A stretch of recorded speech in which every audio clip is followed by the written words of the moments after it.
മാരീചൻ വിചാരിച്ചു, ദുഷ്ട ആയുധമേറ്റു മരിക്കുന്നതു നന്നല്ല. രാമസായകമേറ്റു മരിച്ചാൽ മോക്ഷം കിട്ടും. ശരി, പോകുക തന്നെ. ഇപ്രകാരം ചിന്തിച്ച മാരീചൻ സമ്മതിച്ചു പുറപ്പെട്ടു. മാരീചൻ ഒരു നല്ല പൊന്മാനിന്റെ വേഷത്തിൽ പുറപ്പെട്ടു. രാവണൻ രഥത്തിൽ കയറി പുറപ്പെട്ടു. മാരീചൻ നല്ല മോഹിപ്പിക്കുന്ന ഒരു രീതിയിലുള്ള മാൻവേഷത്തിൽ പഞ്ചവടി ആശ്രമത്തിൽ പരിസരത്ത് എത്തി. പല പല ലീലകൾ കാട്ടിയും മോഹിപ്പിച്ചും തുള്ളിച്ചാടിയും രാഗഭാവത്തോടെ നോക്കിയും ഓടിച്ചാടി നടന്നുകൊണ്ടിരുന്നു. സീത ഇതു കണ്ടു മാനിൽ മോഹിച്ചു രാമനോട് പറഞ്ഞു, ആ പൊന്മാൻ വളരെ നന്നായിരിക്കുന്നു. അതിനെ ഇങ്ങു പിടിച്ചുകൊണ്ടുവന്നാൽ നന്നായിരുന്നു. രാമൻ ദേവിയോട് പറഞ്ഞു, രാവണൻ ഇപ്പോൾ ഇവിടെ വരും. നീ അഗ്നിമണ്ഡലത്തിൽ മറഞ്ഞിരിക്കണം ഒരാണ്ടുകാലം.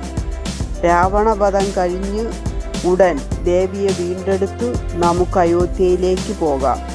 മായാസീതയെ പർണശാലയിൽ ഇരുത്തി പോകുക. അതനുസരിച്ച് സീത അഗ്നിമണ്ഡലത്തിൽ മറഞ്ഞു. മായാസീത പർണശാലയിൽ ഇരുന്നു. ആ സമയത്താണ് മാരീചൻ പൊന്മാനായി വന്നത്.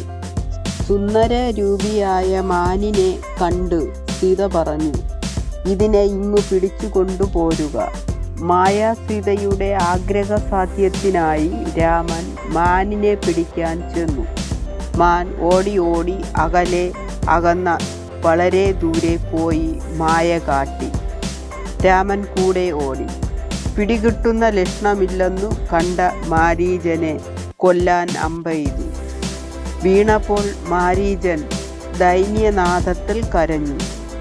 ആ നാദം കേട്ട സീത ലക്ഷ്മണനോട് പറഞ്ഞു, ഇതാ രാമന്റെ കരച്ചിലാണ്. രാക്ഷസർ അദ്ദേഹത്തെ കൊല്ലും മുമ്പേ ലക്ഷ്മണ നീ ഓടിച്ചെന്ന് രക്ഷിക്ക്. ലക്ഷ്മണൻ പറഞ്ഞു, ദേവി ഞാൻ പറയുന്നതൊന്നു കേൾക്കൂ. ഇതു രാക്ഷസരുടെ മായയാണ്. കരഞ്ഞത് മാരീചനാണ്. എൻ്റെ ജ്യേഷ്ഠന് ഇത്തരം ദൈന്യനാദമുണ്ടാവുകയില്ല. രാമനെ കൊല്ലാൻ ഈ ത്രിലോകത്തിലാരുമില്ല. രാമൻ കോപിച്ചാൽ അരക്ഷണം കൊണ്ട് വിശ്വം സംഹരിക്കാൻ സാധിക്കും. സീത പറഞ്ഞു, അല്ലെങ്കിലും നീ ഭരതന്റെ അനുചരനായിട്ടാണ് കൂടെ വന്നത്. രാമനെ നശിപ്പിച്ച് എന്നെ കൂട്ടി ചെല്ലാനാണ് നീ വന്നത്. സ്നേഹം കൊണ്ടല്ല. പക്ഷേ നിന്റെ വിചാരം നടക്കില്ല. രാമപാദങ്ങളാണേ ഞാൻ മറ്റൊരാളെ തീണ്ടുകയില്ല. പ്രകാരമുള്ള കഠോര വാക്കുകൾ കേട്ട് ലക്ഷ്മണന് ദുഃഖം തോന്നി.